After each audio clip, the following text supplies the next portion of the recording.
If $1 trillion in stablecoins try to redeem at the same time, the US Treasury market could freeze overnight, and nobody's prepared for that scenario. The stock market is artificially sitting near all-time highs, but there is a high pressure on the bonds market that nobody's talking about. You cannot have a healthy system when equities are floating at the top while Treasury yields are showing stress signals underneath the surface. At the same time, thousands of bank accounts were frozen in Vietnam because of biometric requirements.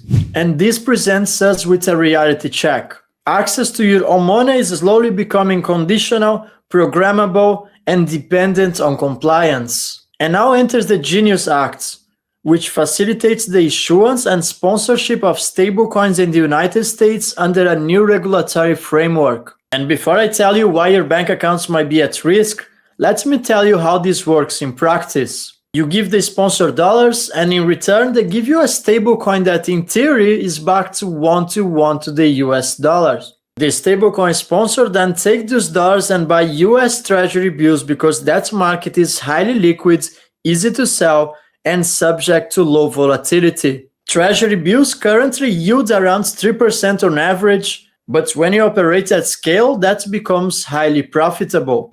The sponsor keeps the funds parked in Treasury bills, collects the yields, pays you nothing, runs very low on operational costs, and the entire structure becomes infinitely scalable from a very small capital base. In return, customers get to buy digital assets utilizing stablecoins, which is a form of currency in the crypto realm. So this is basically the economics that are driving stablecoin adoption.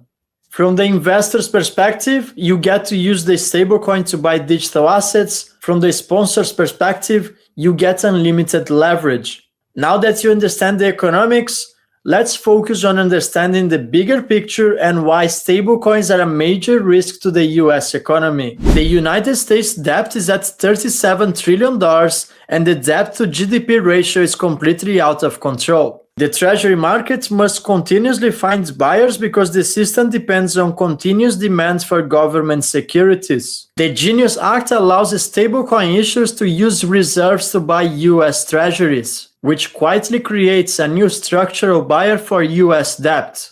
And the real danger is not only about other nations dumping US Treasuries on the open markets tomorrow, because this narrative is far too simplistic and ignores how the system really works. The dollar is not simply 60% of global reserves in paper cash sitting in vaults around the world. What central banks actually hold are treasury securities denominated in dollars. For example, the Central Bank of China holds large amounts of US Treasury securities, and when they need dollars, they can sell those securities in exchange for US liquidity. They can use those dollars to prop up their own currency or simply manage domestic financial stress. Even the Russian ruble has been one of the best performing currencies in 2025, despite NATO and the United States freezing around $300 billion of Russian assets held in European custodians, mostly US treasuries that Russia bought legally. Countries that run trade surplus need to park their liquidity somewhere. Usually they choose US Treasuries because it's one of the most liquid markets in the entire world.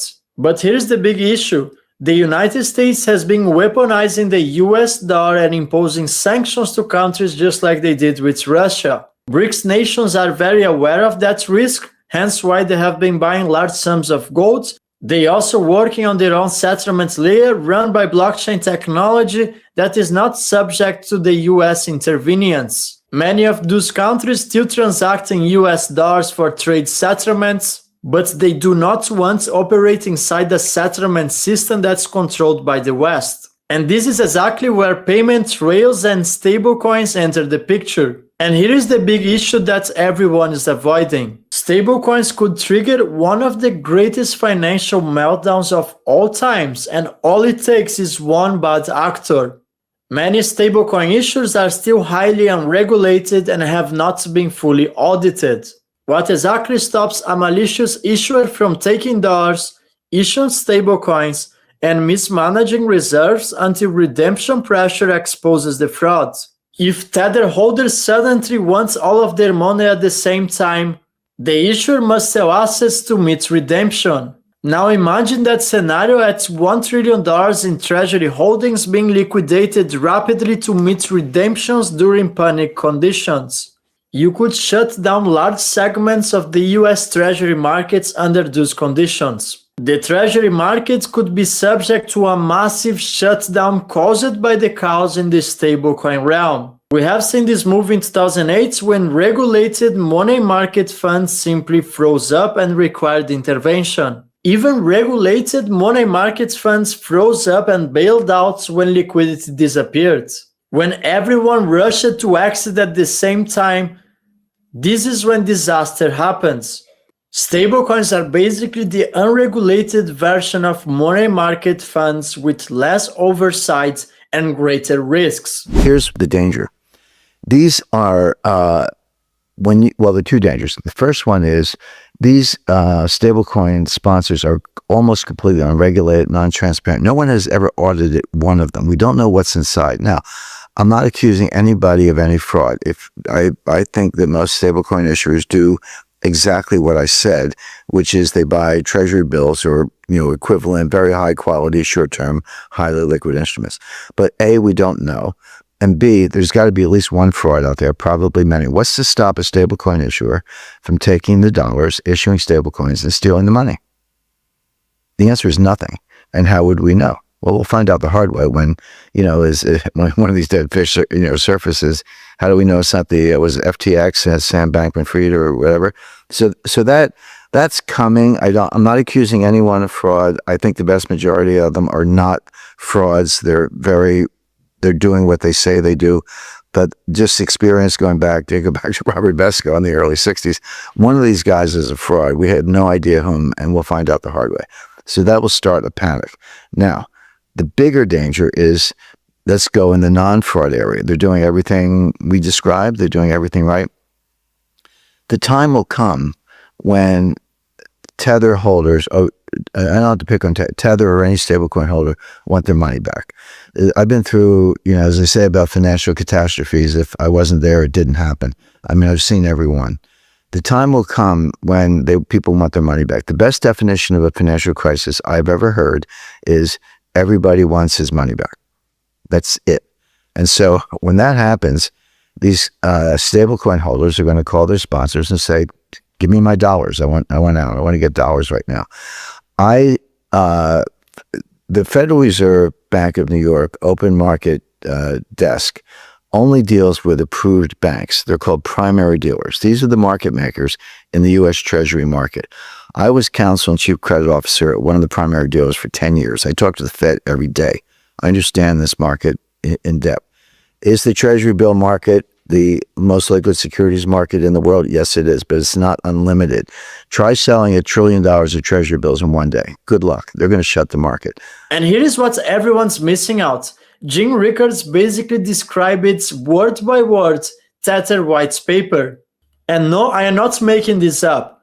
Go to Tether Whitepaper, you can open the PDF and go to page 10. The elites of this world always communicate their plans in advance, and Tether Whitepaper is giving you the blueprint. Implementation weaknesses. We understand that our implementation doesn't immediately create a fully trustless cryptocurrency system, mainly because users must trust Tether Limited and our corresponding legacy banking institution to be custodian of the reserve assets. So now pay attention. Here is a summary of those risks, and they are telling you in the white paper. Number 1, we could go bankrupt. Number 2, our bank could go insolvent.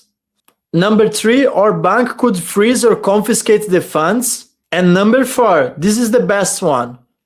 We could abscond with the reserve funds. Well, you can't complain. They are giving you the blueprint in the white paper. Abscond with the reserve funds. I am not a native English speaker, so initially I had to look for the full definition of absconds. So most stablecoins are apparently unregulated money market funds that are funding US government debts. And when confidence disappears in a system built in confidence alone, liquidity vanishes faster than most people can comprehend. And this is way bigger than just crypto alone. This is a systemic threat to the US economy. This is about the plumbing of the new financial system being reshaped in real time. And most people have no idea of the hidden dangers of stablecoins. And this is not a financial advice, but I would not be holding large sums of stablecoins. And this is exactly why I hold XRP, the settlement layer of the new financial system. I'm also protecting myself with hard assets, gold and silver, and digital assets that are going to play a pivotal role in the new financial system. Less speculation, more utility, and less exposure to stablecoins. At the end of the day, this is about protecting yourself. Thank you, everyone. I'm going to see you in the next video.